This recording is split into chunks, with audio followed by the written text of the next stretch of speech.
Praise the lord. ఈరోజు దేవుని వాగ్దానము, యెహోవా దరిద్రుల మొర ఆలకించువాడు, ఖైదులో నుంచబడిన తన వారిని ఆయన తృణీకరించువాడు కాడు. కీర్తనల గ్రంథము 69వ అధ్యాయము 33వ వచనము. సహోదరి సహోదరులారా, ఈ వాక్యం దేవుని కనికరాన్ని మరియు ఆయన తన బిడ్డల పట్ల చూపే శ్రద్ధను అద్భుతంగా వివరిస్తుంది. ఈ వచనంలో 2 కీలక పదాలు ఉన్నాయి. 1 దరిద్రులు, 2 ఖైదులో ఉన్నవారు. బైబిల్ పరిభాషలో వీటికి కేవలం భౌతికమైన అర్థమే కాకుండా ఆధ్యాత్మిక అర్థం కూడా ఉంది. బైబిల్ ప్రకారం దరిద్రులు అంటే కేవలం డబ్బు లేని వారు మాత్రమే కాదు, దేవుని సహాయం తప్ప వేరే ఆధారం లేనివారు అని అర్థం. ఉదాహరణకు, హన్నా సంతానం లేక తన ప్రత్యర్థి పెనిన్నా వల్ల అవమానపరచబడి మనోవేదనతో ఉన్నప్పుడు ఆమె తనను తాను దీనురాలుగా భావించుకుంది.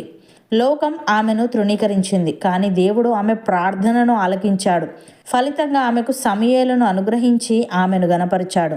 ప్రియులారా, మీరు ఒంటరిగా ఉన్నా, ఎవరు మిమ్మల్ని అర్థం చేసుకోవడం లేదని అనిపించినా దేవుడు మీ గుండె చప్పుడును వింటాడు.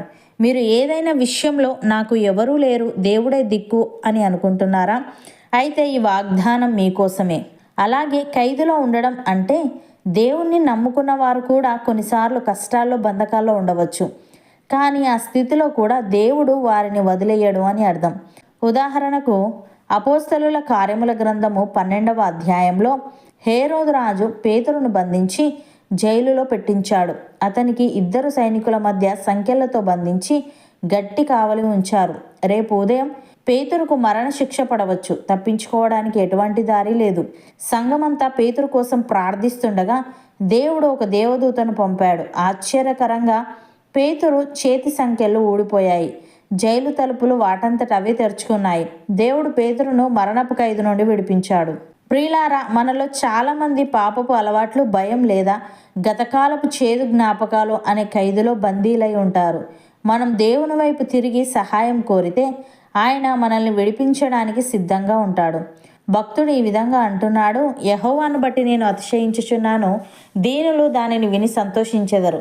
నాతో కూడి యెహోవాను గణపరచుడి, మనము ఏకముగా కూడి ఆయన నామమును గొప్ప చేయుదము. నేను యెహోవా యొద్ద విచారణ చేయగా ఆయన నాకు ఉత్తరం ఇచ్చెను. నాకు కలిగిన భయములన్నిటిలో నుండి ఆయన నన్ను తప్పించెను.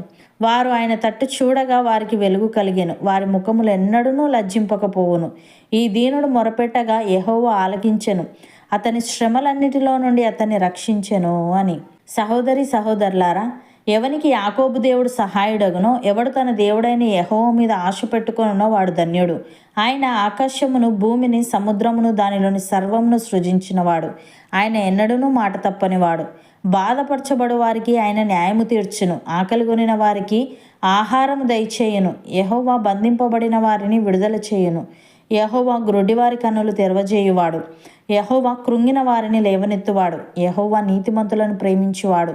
యెహోవా పరదేశులను కాపాడువాడు. ఆయన తండ్రి లేని వారిని, విధవరాండ్రను ఆదరించువాడు. భక్తిహీనుల మార్గమును ఆయన వంకర మార్గముగా చేయును. అవును అన్నవారు నాతో పాటు ప్రార్థనలో ఏకీభవించండి. పరిశుద్ధుడా, ప్రేమగల తండ్రి, నీవు దరిద్రుల మొర ఆలకించువాడవని, ఖైదులో ఉంచబడిన నీ వారిని నీవు తృణీకరించువాడవు కాదని, బైబిల్ ప్రకారం దరిద్రులు అంటే కేవలం డబ్బు లేని వారు మాత్రమే కాదు, నీ సహాయం తప్ప వేరే ఆధారం లేని వారని నీవు తెలియజేశావు. తండ్రి, నీకు స్తుతులు. దేవా, మేము ఒంటరిగా ఉన్నా, ఎవరు మమ్మల్ని అర్థం చేసుకోకపోయినా మా గుండె చప్పుడు నీవు వింటావు గనుక, నిన్ను నమ్ముకున్న వారు కూడా కొన్నిసార్లు కష్టాల్లో, బంధకాల్లో ఉండవచ్చు. కానీ ఆ స్థితిలో కూడా నీవు వారిని వదిలేయవు గనుక నీకు కృతజ్ఞతలు చెల్లిస్తూ, మేమే స్థితిలో ఉన్నా నీ వైపు తిరిగి నీకు మొరపెట్టే వారంగా ఉండుటకు సహాయము దయచేయమని, ఎవనికి నీవు సహాయుడవగుదువో, ఎవడు నీ మీద ఆశ పెట్టుకొనునో వాడు ధన్యుడు గనుక, నీవు ఆకాశమును, భూమిని, సముద్రమును, దానిలోని సర్వమును సృజించిన వాడవు గనుక, నీవు ఎన్నడూనూ మాట తప్పని వాడవు గనుక నీకు కృతజ్ఞతలు చెల్లిస్తూ, మేము నిన్ను ఘనపరచుచు ఏకముగా కూడి నీ నామమును గొప్ప చేసే వారంగా ఉండుటకు కృపచూపమని, మాకు కలిగిన శ్రమలన్నిటిలో నుండి మాలో ప్రతి ఒక్కరిని నీవే రక్షించమని యేసుక్రీస్తు నామమున ప్రార్థిస్తున్నాము తండ్రి. ఆమేన్.